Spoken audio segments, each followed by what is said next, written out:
Hello everyone, welcome to Bargain Gaming, where we can play excellent games without busting our wallets. Off screen, I have reallocated some officers around. And so, just not to waste your time, so I think now our cities are now more balanced. Okay. Now, what I did not mention before, or two overview buttons that we can usually access our. Just look at this force. That's the L2 button, and when we access and when we click on the force, pressing X on the force button, well, back 0 to get back. So pressing X on force, and that shows the coverage of each empire. So ours is the biggest area, and the blank areas represent, although we have all the cities that we have taken over in those shields are our cities, but there seems to be like blank areas in those things. Those blank areas represent tribes that we have not placated. So we have more or less covered most of our area. Then on the north, we can see on the north central plains, we see the Sun family has taken over 5 cities. Now they are becoming a real force to contend with. The Yellow Turban is down to 3 or 4 cities, and they are really, really very weak, and their generals are really terrible. The Han Empire, although they don't show us many cities, as they don't seem to have a lot of cities, but all those cities are heavy. Like Hene has 36,000 troops. Qianliu has 34,000 troops. They're all big. Puyang, they just took over. Yeah, they took over for a while back. It's 22,000. Shandong is 29,000, and Luoyang 54,000. 28,900 and another 49,000. These so the Han Emperor has a lot of troops. This is Dongzhuo, Anding, and Tianshui. Tianshui is his original starting city. These two are their starting cities. And this is the Ma family. Ma Chao comes from this family. 43,000 and 19,000. So the Sun doesn't have that many soldiers. See, they're very aggressive. So only their home city has a lot of troops, because they keep sending troops out to conquer cities. They are very aggressive, and the Liu is also very aggressive. There's another city up there that they control, but we can't access it. G 40,000. They just took over this Nanpi 26, and they took Ganling 11,000. So this allows you to have a very quick oversight of what's happening in the Central Plains, or what's happening throughout the whole empire.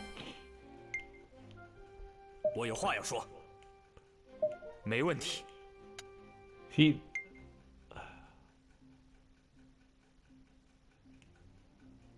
I don't think this is a good bet, but just to, this is Gongsu's son.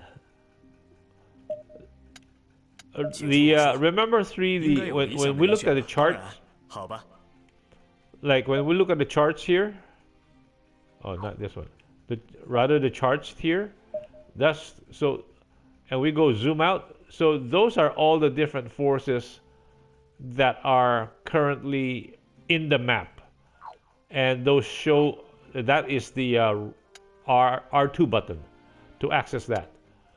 So yep, let's training is always good. And so the flow of time, again, I'm really surprised. The flow of time is pretty fast because we have so many activities going on. So the Han Emperor is sending armies out to take, I think, over Xiangyang. No, not Xiangyang. This one. Suchang.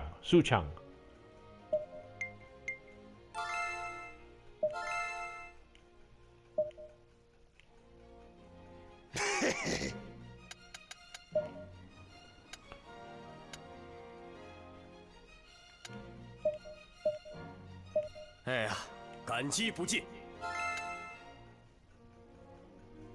Let's go check them out. What are they doing? Yeah, they're gathering forces. I think they're going for Suchang. So on the this is what is interesting in that the Han Emperor has a very conservative approach to battle. They will so that's why they have different kinds of AIs in this game that actually I have my hats off to the developers because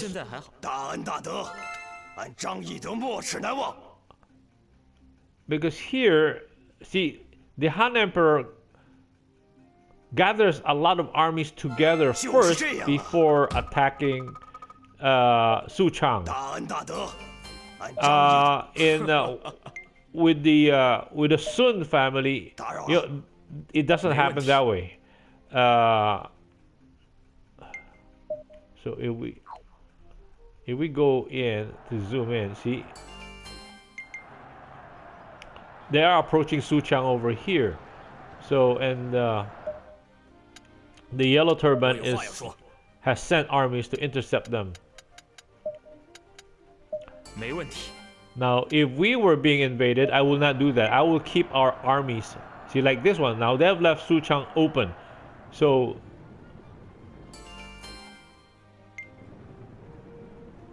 okay. So, I would rather defend the city within the city. And take advantage of the city's defenses.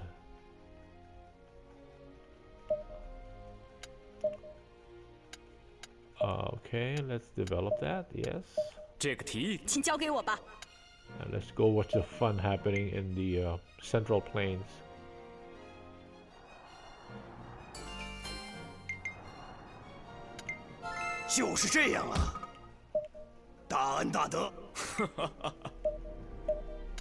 I wonder.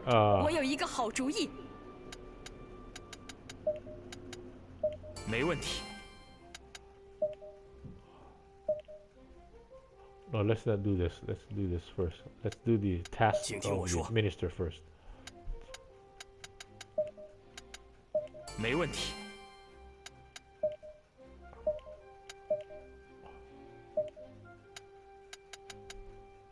Let's go horses. Let's train horses. Because the default is to go into... Oh, that's getting our warlord to do some work. See, now they have left their city open. This is crazy. That's why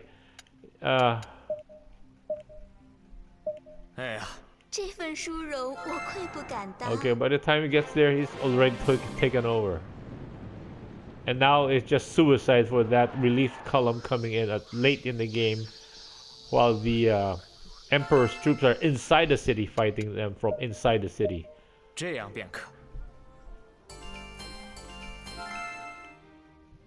Okay, oh, our main city has...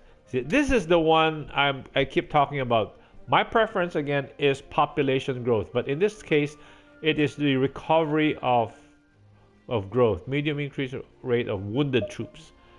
So that means we can have a faster turnaround in terms of recovery of wounded soldiers. That primary is population growth. But this is pretty good.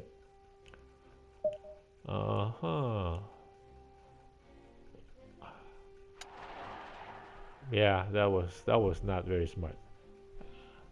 Wow, Suchang was left with 25,000 troops. So that means they did not have good generals. See, again, Yellow Turban had no chance. They just had... It makes sense. It's just a popular uprising and poorly led mass troops, but really can't stand up to real armies, trained armies rather.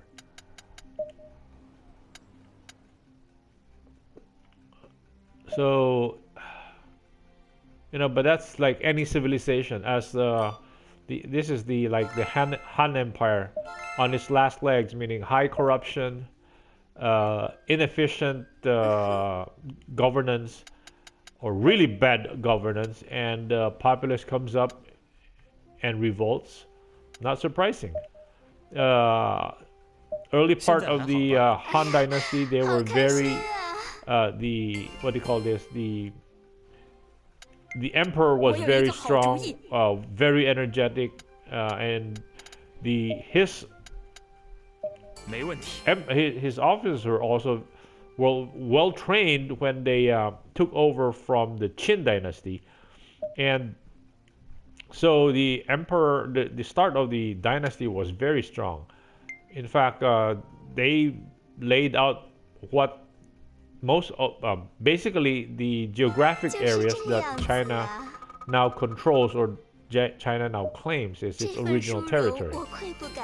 So, but over time, as you have corruption sets in, and what do you call this? The government becomes lax, soldiers become as corruption sets in, yeah, because as people become more indulgent, officers are become corrupt, and well, that's why it's a cycle of life. They've lost their mandate, and again, the real problem are the people, the populace. They're the people who always suffer. So unlike Nobunaga, like look at the number of troops that we're talking about here. Like Luoyang has 57,000 troops. Jeez. The most I can recall playing through the whole of Nobunaga's game, one of the castles that I have, like Kasugayama, the most troops it had was like, I think 17,000, and that was like a humongous army, you know, because I had great stats, good officers, and I was able to really develop that castle. But even with the most with the best officers helping me develop those castles, the best I could get was 17,000.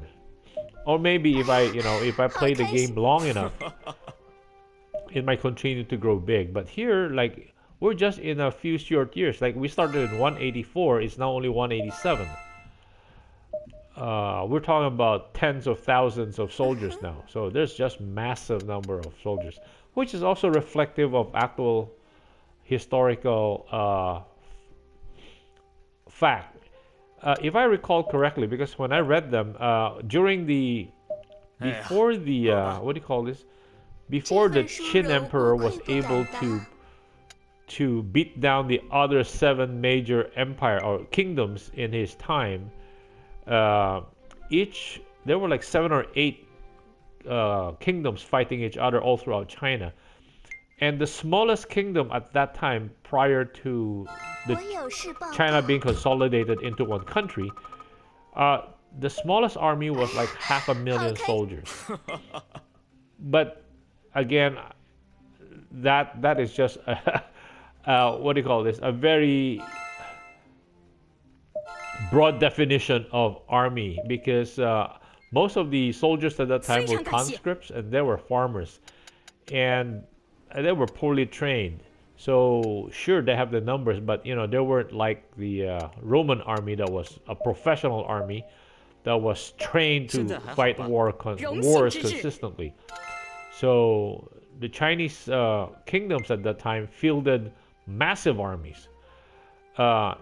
In fact, in one battle between Chu and Qin, the general of Qin, Bai Qi, he destroyed I think Chu or the Chao, but Chu, they're all very, very close, but the Chu or the Chao army, which surrendered.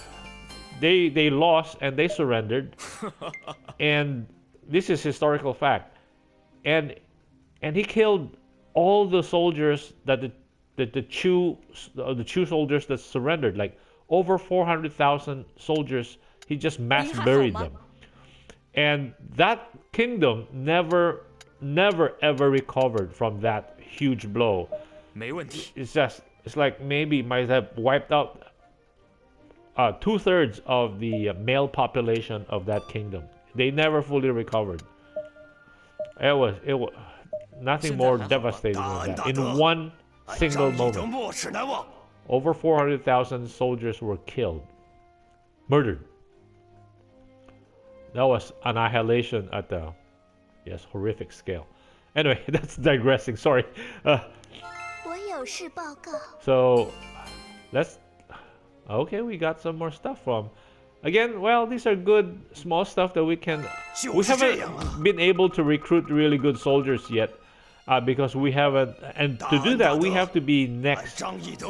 Like one of our cities has to be next to the to another occupied city or an open city. So first, we can only recruit within our cities, and we can recruit from another warlord's officers only if we are next to that warlord. 我有一个好主意。 Warlord city rather. So we're not abutting any other warlord city except the one down in the southwest of us.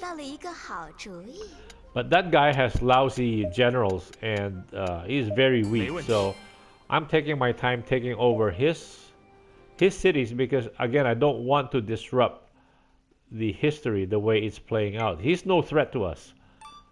So look, he has 36,000 soldiers, and we have combined the two cities. 没问题。 Combine the two cities. 哎呀，大恩大德，俺 We 张翼 have 德莫齿难忘。 almost 70,000, about 70,000 soldiers. So he's no threat.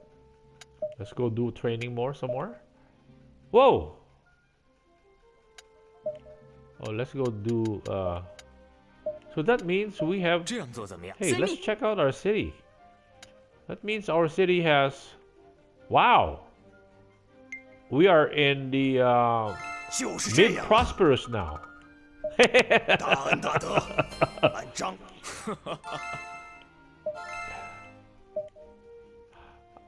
I haven't checked our home city in quite a while. Maybe let's pause the game and study what we have. Oops.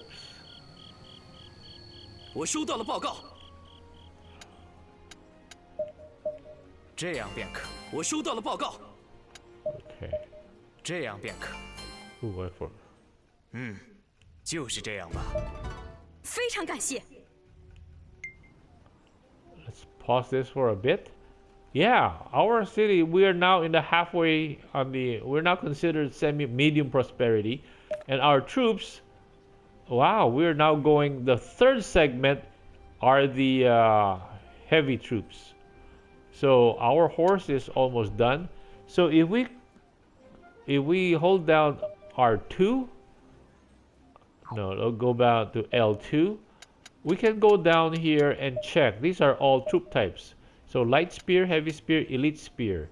So these are the Kingzu, Eastern Infantry, Armored Infantry. These are specialty troops. So regular light, heavy horse, Tiger Cavalry, that's a special troop. Celian Warriors, a special infantry. Mounted Archers, those are special infantry. Rather special cavalry. So we can go down through these to look at the kind of towers, siege weapons, ships, strategy. So I just wanted to go over that quickly so that you guys can actually have a quick overview if you want to review what are the available troops type, boat types, and siege weapon types. Anyway, I think it's a good place to cut this episode here. So thank you for joining me. I hope you will join me in my next episode. I had a good time showing this to you, playing this with you guys. Hope to see you again. Bye.